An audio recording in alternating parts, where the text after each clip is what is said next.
House of Underdog Talk, man. House of Underdog Pod, man. We back with another one, man. You know, we jumping straight into. We ain't trying to stick our toes in to see if the water cold tonight. We coming to you tonight with that NBA talk. You know what I mean? Player too, AngeloRussell. You know that boy D-Lo been getting a bad rep nowadays. Like a lot of hate nowadays. Like his game, his off shooting games or his off games is blown up way quicker and way more than his good games. You know what I mean? Then like a hate D-Lo trend. You feel me? Don't even be watching the games. But you know, every player has flaws, just like every human being. You know what I mean? No player, no human is flawless. I do think first and foremost, one of D-Lo's, you know what I'm saying? One of his biggest issues on the court is on the defensive side.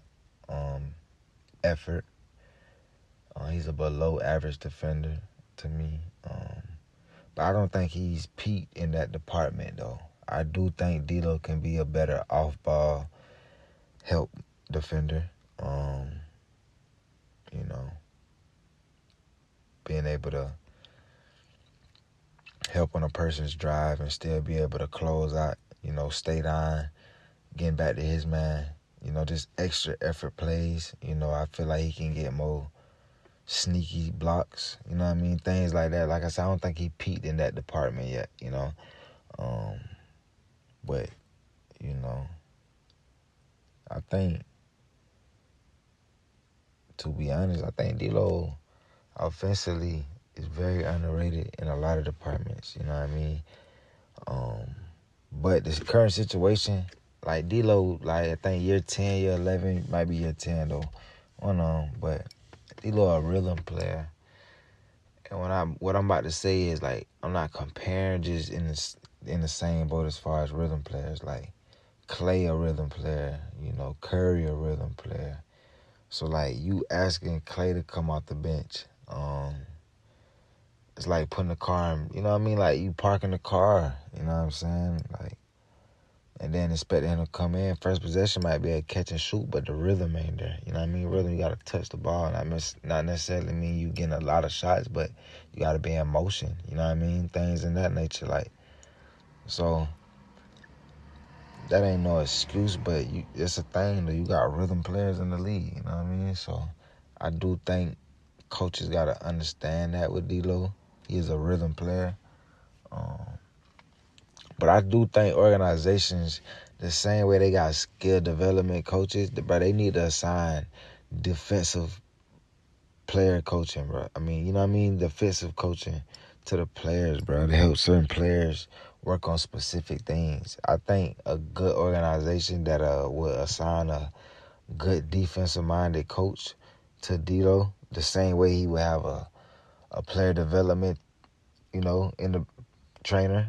You know what I mean? I think an organization has the power to assign that to a player. I think that'll be very beneficial to D-Lo's game. Just pouring in effort to that side of the ball.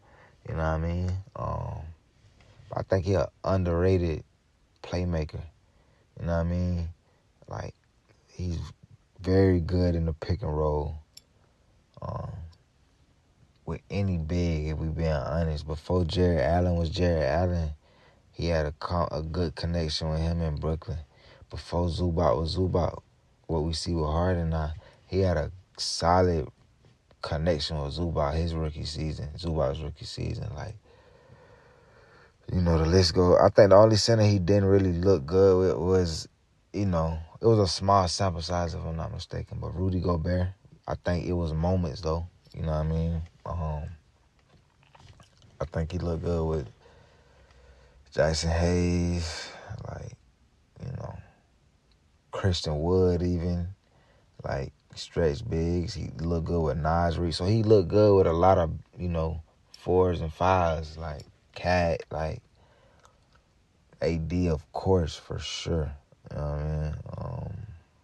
But I think he can go on heaters, you know what I mean? He can run you up by 3-4 buckets in a row, you know what I'm saying? His pace is crazy, You know, he got great pace to me. I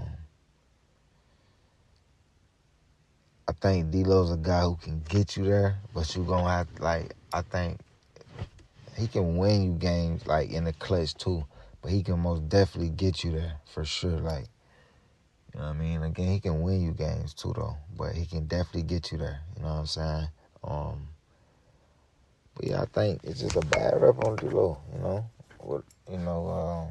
But I can understand, you know, why in a way. I just feel like more effort on the defensive end would benefit his game. Would have him on the floor more, if anything. Because he's 6'4", 6'5". He's 29. That's around in the NBA, you know, 27. Shit, today's NBA 26, 27, 28, 29, 30, 31. Back in 32, them prime days. You feel me? Not peak, but definitely prime. You know what I'm saying? Definitely not peak. I don't think he peaked in the athletic department. I don't think he peaked all the way defensively. The same way Curry came into the league, Curry was a below average defender when he came into the league.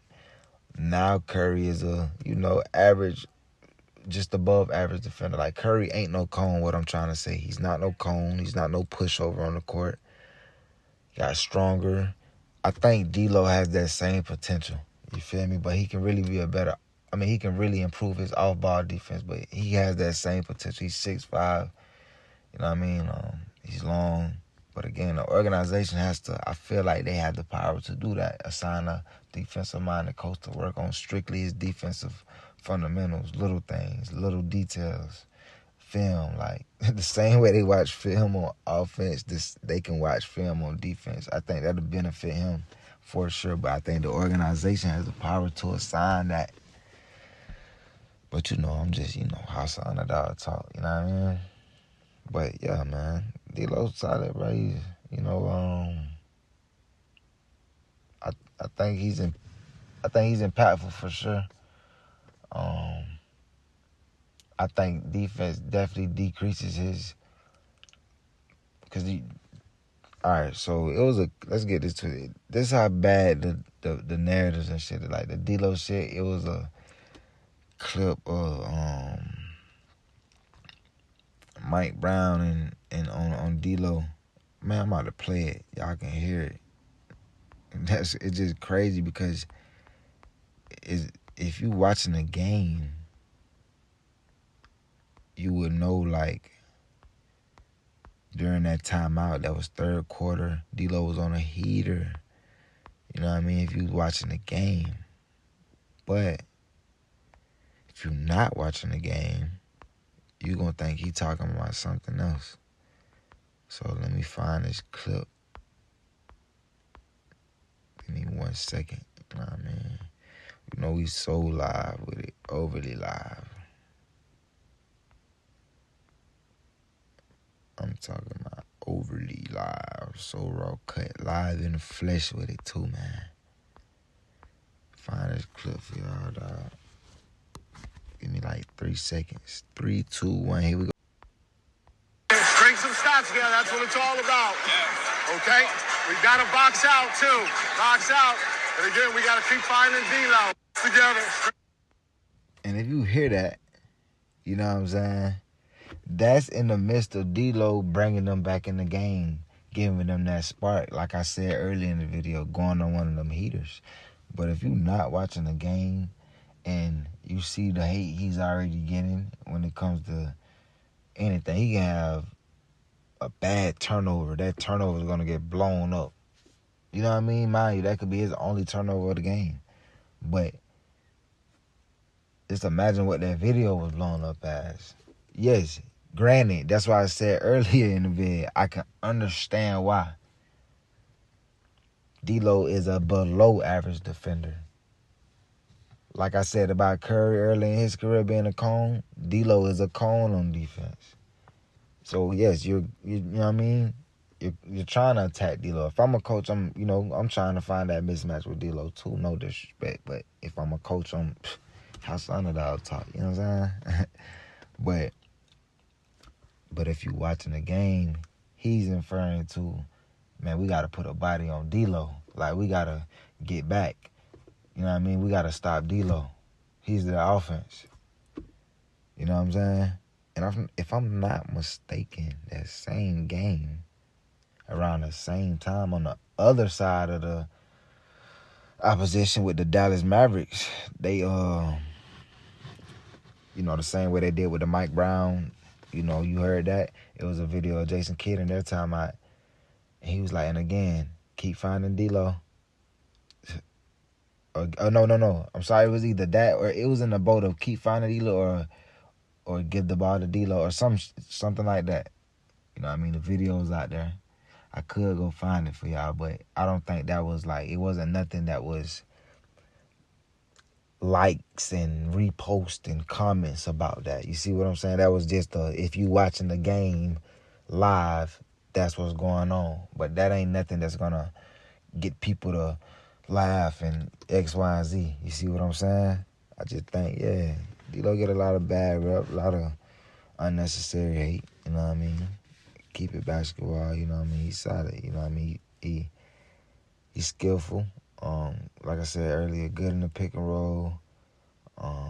Can go on heaters. Is a rhythm player though, so you gotta understand that. Like, I feel like he gotta know what's the consistent role for him. If that's 25 to 27 minutes a game, especially without Kyrie, cool.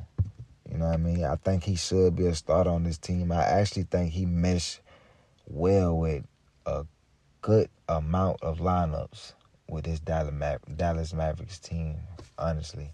I feel like he can honestly still play with Brandon Williams as a combo guard. You just got to patch it up with the right front court. So you can go Brandon Williams, D-Lo, Cooper, Najee Marshall, or P.J. Washington, and A.D. You see what I'm saying? It's just ways you can, or you can go Brandon Williams, D-Lo, Cooper, or Najee Marshall, or P.J. Washington, A.D. at the 4, Lively or Gafford at the 5. Like, you can go, I ain't even say Clay. Like, he can mesh with any lineup. You see what I'm saying? Unless you want to go super big with the Cooper flag experiment at the point guard again. But I think any lineup fits him well. And I think, 9 minutes and stuff like that, 12 minutes, like, especially with Kyrie out, bro, and AD, I think this team has enough depth. Like I said in the Nico video, this team has enough depth. They got the pieces. You know what I'm saying? But I think you got to rock out with D-Lo, at least from the 28 to 33 minute range, 28 to 33 minute range. Him and, Brandon Williams, I think he's a great guard coming off the bench, bringing you a spark rather than a starter in this league at the moment. No disrespect to B. Will, bro. You know what I mean? He obviously starts now for a reason. You know what I mean? Jason Kidd is a all-time great. And now he's a head coach. And he's going with that decision. I'm not against it. You know what I mean? I fuck with B. Will. Hella skillful. You see what I'm saying? I just think man, I said what I said, bro. I fuck with B. Will, though. You know what I mean? But, yeah, man. Chill with the low hate, man. He got his flaws for sure now. Like I said earlier, if I'm a coach, I'm going at D-Lo on defense, too. You know what I mean? I mean, if we on offense, hell yeah. But we fuck with low. You know what I'm saying? I think he'll overcome this. I think he done been here before, for sure. I think he hear it. I know he'll bounce back. But again, Jason Kidd gotta understand the situation. Rhythm player same with Clay. I feel like Clay should be starting along with D-Lo. 2 rhythm players. I feel like they would have a great connection in that starting line, along with Cooper at the 3, along with X, Y, and Z at the 4 and 5, depending on if AD healthy. You know what I mean? But I'm not the coach. But it's House of Underdog talk, though, man. Loa overcome this, man. For sure, D-Lo overcome this. I think the Dallas Mavericks will overcome this if they continue to stay, like, with the mentality of like they trying to win and not tank. But yeah, House of Underdog talk, House of Underdog pie, man. Stay tuned.